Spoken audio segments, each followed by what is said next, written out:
Oh, hi. So, this is what we've got for today. I'm going to list it today. It is completely finished. I just did all of the gilding on it, and it doesn't move once you put it on. So it's ready to be listed. Okay, so I found this piece on OfferUp. Generally, I get my things for free, but this one was $15 and I couldn't leave it because I loved it so much. So it's very structurally sound. There's no wobbles or anything like that, but there were just a few little bits, like this part of the leg was taken out. I'll do some wood putty for that. And then the top had just some loose veneer that I'll put down with some glue. And then the drawer was actually in really good condition. There's just a little bit of a wiggle in it. So I'll end up gluing that with wood glue as well, and then clamping it and getting it nice and tight. But overall, it was awesome, and there's just so many details in it that I couldn't resist it. So to start with, I'm just taking off the hardware as per usual, and then I'm kind of cleaning this piece as I go. Sometimes I clean the whole piece all at once. Sometimes I, do it part by part, which is what I'm doing here. So the cleaner I use is just a vinegar cleaner because I have the baby with me most of the time, and I don't want him breathing in any yucky fumes, so vinegar it is. And if I find anything that's like too tough on it, I'll use a magic eraser because that doesn't take any cleaner, but it's really tough. So here I'm just using some wood glue to fill in the spaces between the dovetails, and then I'll use my finger to kind of push it between the joints just to make sure that it's really in there so that it has a good seal once I get it clamped up and everything like that. And then same thing I actually did all four sides. They didn't all need it, but I like to just make sure my stuff's going to be good for whoever it's going to. And then of course I'm clamping it down, and then I'm going to take some water out of my spray bottle and just a paper towel and wipe off the excess, because once you clamp it down you'll have glue that seeps out the sides. It's totally normal. It's supposed to do that actually so that you know you have enough glue. And then I just clean them all up. And then I'll just leave the clamped drawer overnight. You don't have to, it takes less time, but I like to just make sure I'm doing everything else so it's not like I'm waiting for it. And then here I'm cleaning up the rest of the piece, and then I'll decide which parts of the veneer are loose and then go through the same thing with the wood glue and fill it in. So I make sure to just lift it up, squeeze lots of glue in, and then what you don't see, but I actually do later once I get it all cleaned up, and again I squish all the glue out again and wipe it down. But I'll put a weight on the top just to make sure it's sealed down really tight.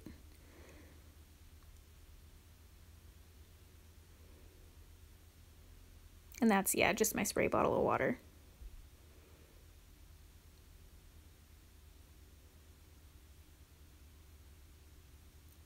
Okay, so this has nothing to do with the piece as far as making it a flip, but it's super fun, so I thought I'd share.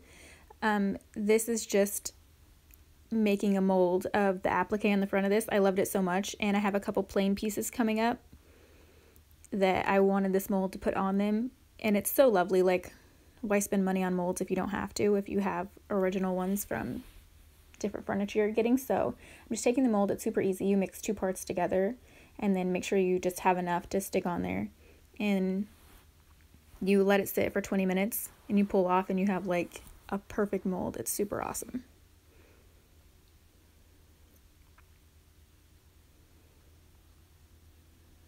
It's so satisfying.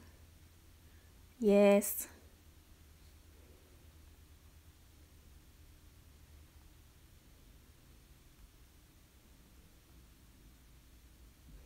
Now I'm just choosing paper for the drawer.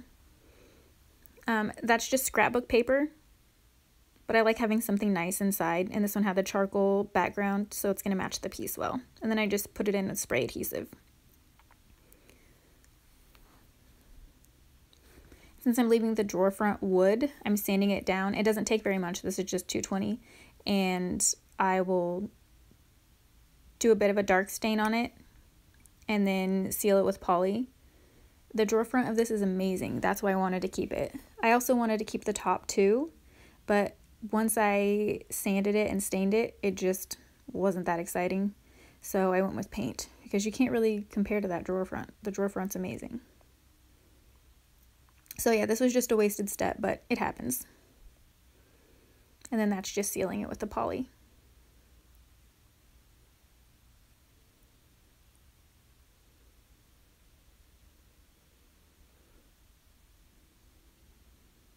Oh, I always use foam brushes with my poly because it doesn't leave streaks. I mean, you can kind of see streaks in them, but it's pretty self-leveling, so they disappear after you let it dry. And then you can also do light sands in between layers. So I'm starting my paint out with the piece upside down because once I get the base coat on upside down, I know that I haven't missed any spots when I turn it right side up. Because you know, like you'll turn the furniture at a weird angle and you'll be like, oh, I like missed this one crevice and it's so annoying now because it's not on the right layer of paint.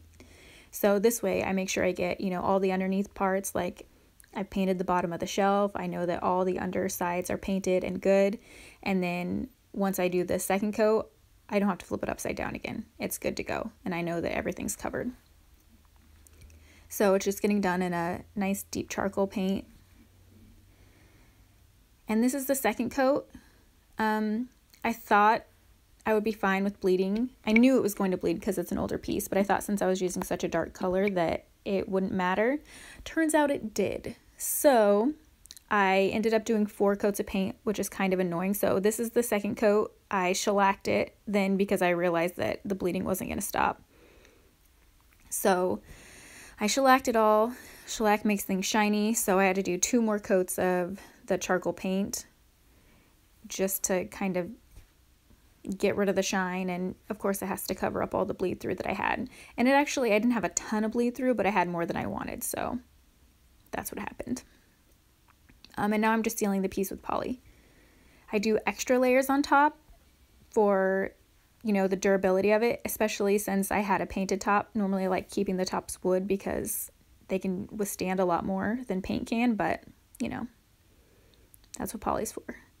Now I'm just putting the hardware back on, and then I'll go through and get to do all of the fun part, which is adding the gilding wax. Stuff is incredible. It always makes your pieces pop so much. Anytime I can use it, I do. It just makes everything stand out so much more. I use my finger like 95% of the time. I find that it works better than a brush or anything else that I can use. However, the front of this piece did have a few lines that I wanted to fill in, and my finger is too fat to fill in there, so I ended up using a brush for that.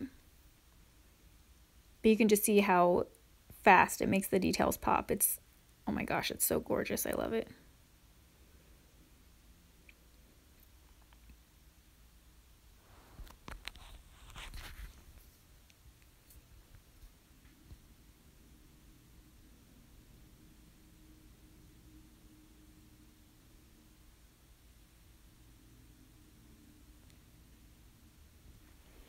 Okay, and all my pieces get a little something on the drawer sides if I can. Sometimes it's too tight of a fit. You can see this one got a little more snug than I'd like. However, I ran it through the drawer a bunch of times to kind of smooth it out a little. But I just like having the extra something that not everybody else has. So, a little extra fence on the drawer sides is where I'm at. Yeah, those are the stripes down the side. That had to be done with a brush. There's no way I could have done that with my fingers.